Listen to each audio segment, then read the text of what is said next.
नमस्कार प्रिय विद्यार्थियों, हमारा टॉपिक चल रहा था संधि और संधि में हमने स्वर संधि को अच्छी तरीके से कर लिया था, जिसमें हमने गुण संधि और वृद्धि संधि को कंपैरिजन के साथ किया था, अर्थात तुलना के आधार पर किया था ताकि समझने में किसी प्रकार की समस्या का सामना ना करना पड़े। और यण संधि और आयादी संधि भी हमने अच्छे तरीके से की है कि किस प्रकार संधि शब्द को तोड़ा जाता है, अगर परीक्षा में संधि विच्छेद दिया है तो किस प्रकार संधि शब्द बनाया जाता है, और साथ साथ में उस वीडियो में हमने उनकी शॉर्ट ट्रिक भी समझी थी। तो प्रिय विद्यार्थियों, अब हम करने जा रहे हैं व्यंजन संधि। तो जहाँ तक मेरा मानना है कि व्यंजन संधि करने से पहले हमें व्यंजनों के बारे में अच्छे तरीके से पता होना चाहिए। तो हम पहले जानेंगे व्यंजनों के बारे में, उसके बाद व्यंजन संधि प्रारंभ करेंगे। तो आज हमारा टॉपिक रहेगा वर्णमाला। क्या रहेगा? वर्णमाला। वर्णमाला में हम वर्णों को समझेंगे, उसके बाद में व्यंजन संधि करेंगे, क्योंकि व्यंजन संधि में क्या है, नियम है, और वो नियम इन वर्णों के बिना आपके समझ में आएंगे नहीं। तो इसलिए पहले क्या करने जा रहे हैं, वर्णमाला। तो इसलिए आज का हमारा टॉपिक क्या रहेगा, वर्णमाला। अब आपके ध्यान में आया होगा कि सर वर्णमाला किसे कहते हैं। जिस प्रकार फूलों की माला होती है तो क्या कहते हैं, फूल माला, मोतियों की माला तो मोतियन माला। तो इसी प्रकार वर्णों की भी क्या होती है, माला होती है, तो उसे क्या कहते हैं, वर्णमाला कहते हैं। देखिए एक क्वेश्चन आया था पेपर में, क्या आया था, लिपि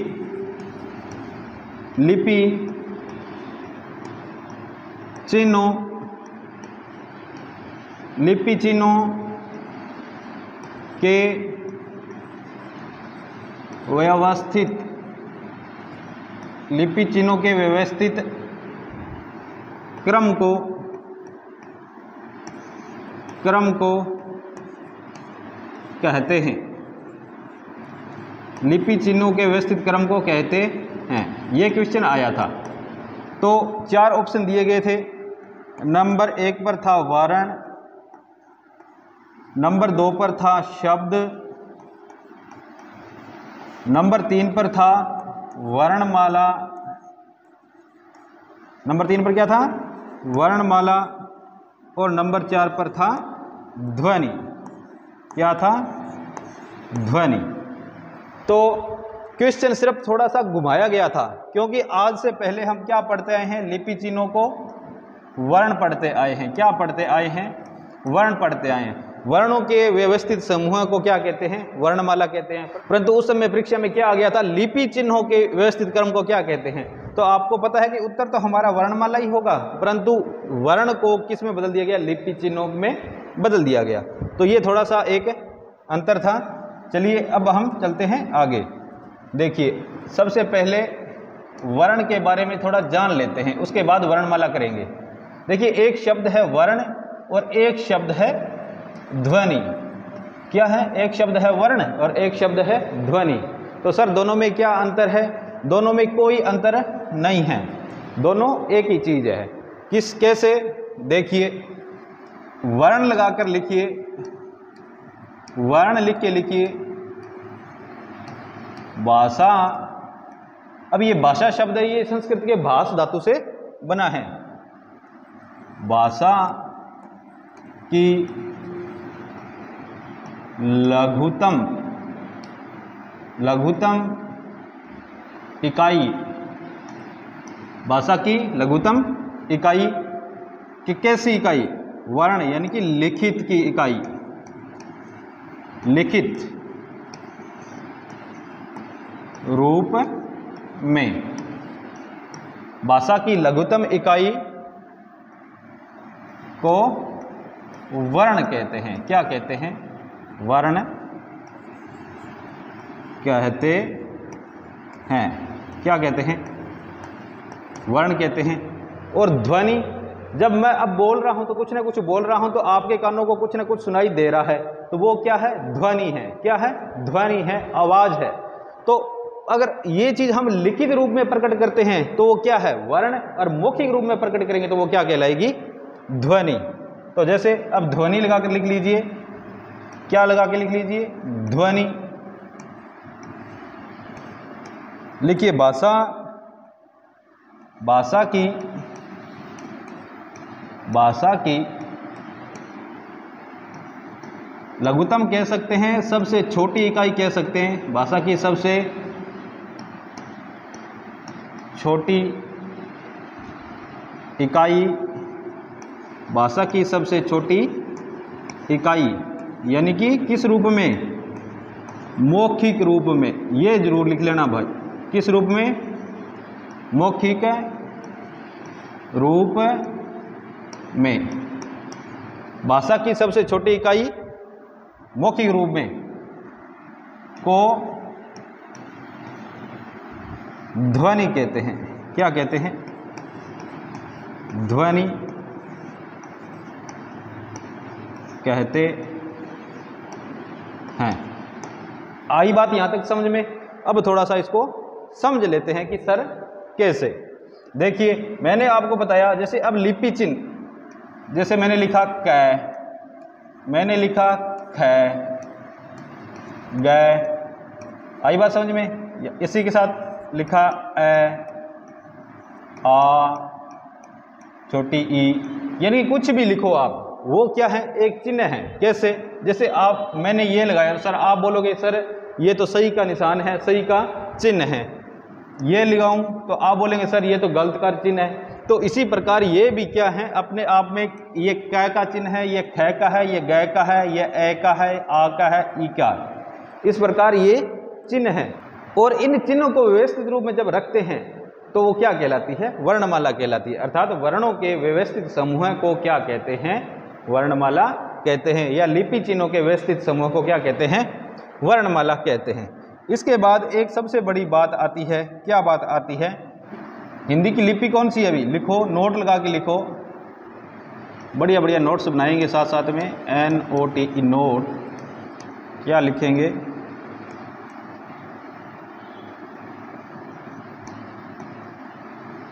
हिंदी भाषा की लिपि, हिंदी भाषा की लिपि कौन सी है? देवनागरी है। कौन सी है? देवनागरी। ये सबको पता है, परंतु मैं क्यों लिखवा रहा हूँ ये, इसके पीछे एक लॉजिक है। क्या लॉजिक है? देखिए देवनागरी लिपि की एक सबसे बड़ी विशेषता, सबसे बड़ी विशेषता क्या है? लिखिए, सबसे बड़ी विशेषता ये है, देवनागरी, देवनागरी लिपि क्या है? इसलिए मैंने लिखवाया है आपको, ये वैज्ञानिक है। क्या है? वैज्ञानिक है। देवनागरी लिपि क्या है? वैज्ञानिक है। अब वैज्ञानिक क्यों है, कैसे है? देखिए वैज्ञानिक जो शब्द है इसका हम संधि विच्छेद करते हैं तो क्या लिखेंगे?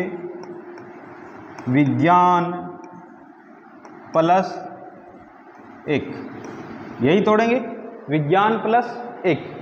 अब आपको पता है कि जो विज्ञान शब्द आ जाता है जहां, तो विज्ञान शब्द एक ऐसा शब्द है कि ये किसी आडंबर पर विश्वास नहीं करता। क्यों? क्योंकि इसका मानना है कि हम प्रैक्टिकली करके देखते हैं। क्या करके देखते हैं? एज इट इज, जैसे बताया जा रहा है वैसा करके देखते हैं, अगर वास्तव में ऐसा होता है या नहीं होता। तो वैज्ञानिक लिपि है। तो हिंदी को रटना नहीं है, हिंदी को क्या करना है? करके देखना है, इसको समझना है, अपने दिमाग को काम में लेना है। जब हम इस चीज़ को समझ जाएंगे अच्छी तरीके से, उसके बाद आपका हिंदी का कोई भी टॉपिक हो जाए वो आपका चुटकियों में हो जाएगा। क्यों? क्योंकि हिंदी की लिपि देवनागरी है, और देवनागरी क्या? एक वैज्ञानिक लिपि है।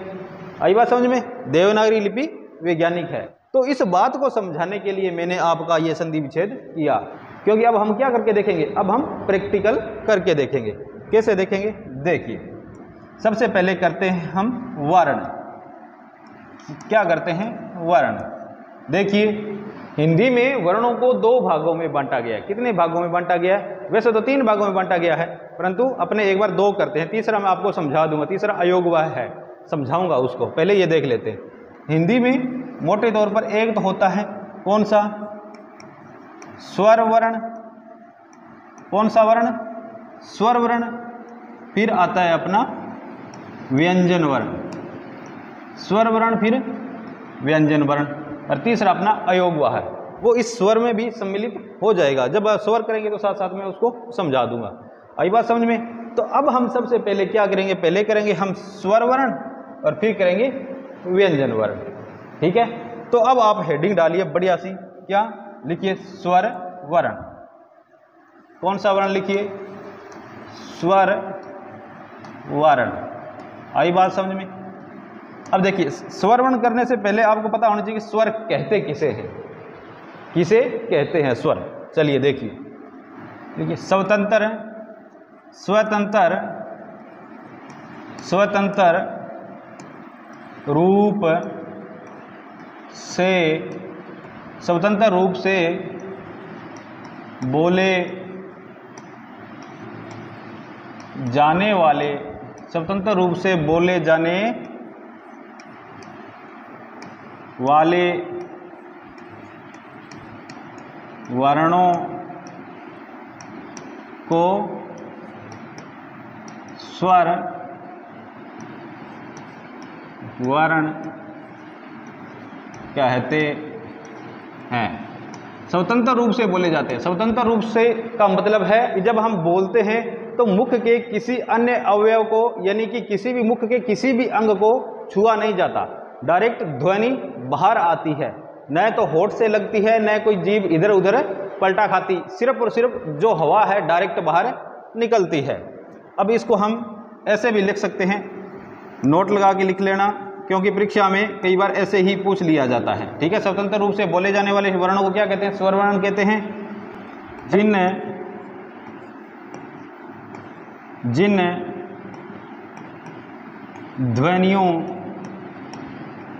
ध्वनियों का उच्चारण, जिन ध्वनियों का उच्चारण निर्वाद, निर्वाद यानी कि बाधा रहित, ब्रैकेट में लिख लो, बाधा रहित। बाधा रहित का मतलब वो लिख लो बिना बाधा के, बिना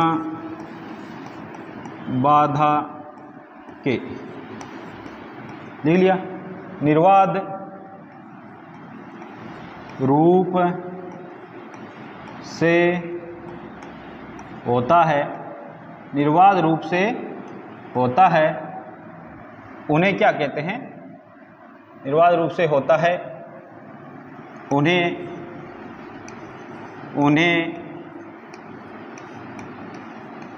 स्वर वर्ण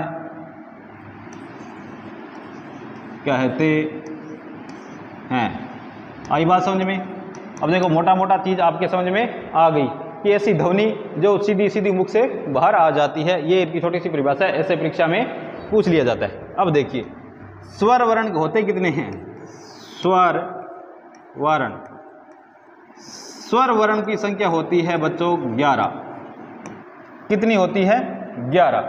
कौन कौन से, लिखिए, चलो आगे लिख लेते हैं, बाद में नया पेज ले लेते हैं। लिखिए कौन कौन सी होती है, 11 लिखिए। सबसे पहले इसको हम बाद में काटेंगे बांटेंगे, ए, आ, ई, फिर बड़ी ई, फिर ऊ, फिर ऊ, फिर री, ए, आए, ओ और औ। लास्ट वाले वो 2 रह गए, वो स्वर नहीं होते। स्वर इतने ही होते हैं। कितने हो गए देख लो, 1 2 3 4 5 6 7 8 9 10 11 हो गए पूरे। चलिए अब देखिए, अब हम इनका क्या करेंगे, विभाजन करेंगे। क्या करेंगे, विभाजन करेंगे। स्वर तो हो गए 11, अब इसका विभाजन कई तरीके से होगा। अब हम सभी तरीकों के जो विभाजन है वो करके देख लेते हैं। आपको समझ में आना चाहिए, क्योंकि ये जब हम स्वर संधि की थी, ये सेम स्वर थे, इतने ही स्वर आए थे स्वर संधि में। अब सबसे पहले लिखिए, सबसे पहले नंबर 1 लगा के लिखिए, उच्चारण में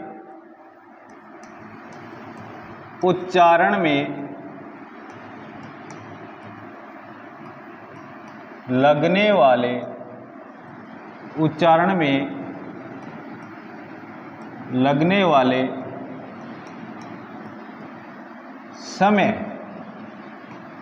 के आधार पर स्वरों को कितने भागों में बांटा गया है भाई? उच्चारण में जब समय लगता है उसके आधार पर स्वरों को 2 भागों में बांटा गया है। कितने भागों में? 2 भागों में 2 भागों में बांटा गया है। कौन कौन से? अब आगे देखिए, बांटा गया है। अब देखिए, जब हम बोलते हैं तो क्या है कि कोई शब्द को झटके से बोला जाता है, कोई शब्द को धीरे धीरे बोलते हैं, तो जो मात्रा है आगे पीछे लगती रहती है। तो इस आधार पर यानी कि उच्चारण में लगने वाला समय है, इस आधार पर स्वरों को कितने भागों में बांटा गया है? चलिए देखिए, 2 भागों में बांटा गया है। नंबर 1 पर कौन सा? लघु स्वर। लघु का मतलब आपको पता है क्या होता है? छोटा। लघु स्वर, इसके और भी कई नाम हैं, जैसे हर्ष स्वर कह सकते हैं, ह्रस्व स्वर कह सकते हैं, छोटा स्वर कह सकते हैं, जैसे छोटे स्वर, कुछ भी कह सकते हैं आप, ठीक है ना, छोटे स्वर। इसके अतिरिक्त आप इसको मूल स्वर भी कह सकते हैं। क्या कह सकते हैं? मूल स्वर। मूल स्वर भी कह सकते हैं ये। और मूल स्वर होते कितने हैं? मूल स्वर सिर्फ और सिर्फ कितने होते हैं? 4 होते हैं। कितने होते हैं? 4 होते हैं। लिख लीजिए, ए, ई छोटी, ऊ छोटा, और अपना क्या आ जाएगा? री। ये 4 हैं मूल स्वर। ये कौन से स्वर? मूल स्वर, ठीक है। अब नंबर 2 पर आप लिखिए आगे, इसको थोड़ा ऊपर कर देते हैं। चलिए लिखिए नंबर 2।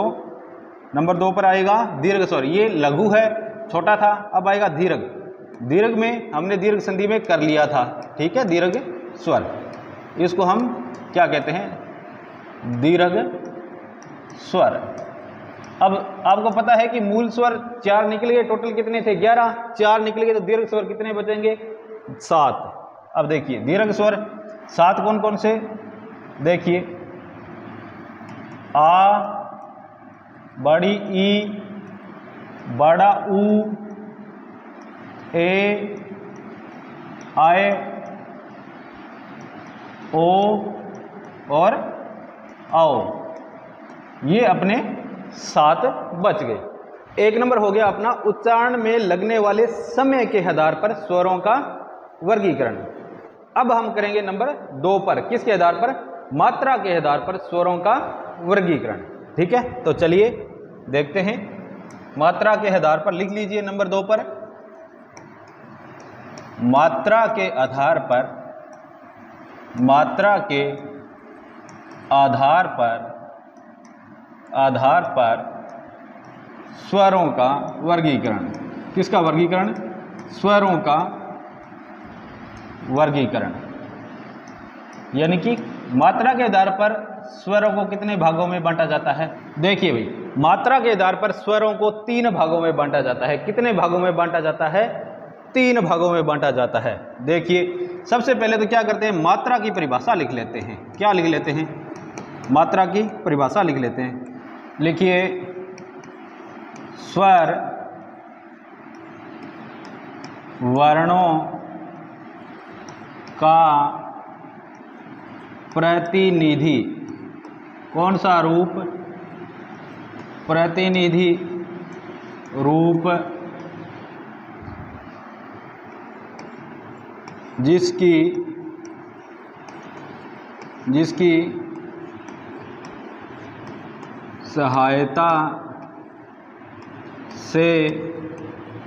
सहायता से व्यंजन वर्णों का उच्चारण होता है। क्या होता है? व्यंजन वर्णों का उच्चारण होता है, उसे मात्रा कहते हैं। उसे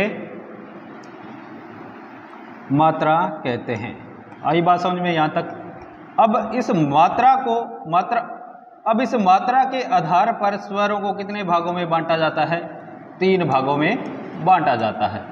कितने भागों में बांटा जाता है? 3 भागों में बांटा जाता है। तो चलिए लिखिए नंबर 1 पर कौन कौन से हैं 3 भाग। लिखिए नंबर 1 पर कौन सा? इसको आप ह्रस्व भी बोल सकते हैं,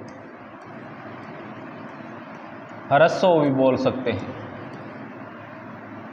लघु भी बोल सकते हैं, एक मात्रिक भी बोल सकते हैं। कौन सा? एक मात्रिक स्वर। अब वही है 4, कौन कौन से? ए, ई, उ और री, ये सेम है। नंबर 2 पर लिखिए दीर्घ या फिर द्विमात्रिक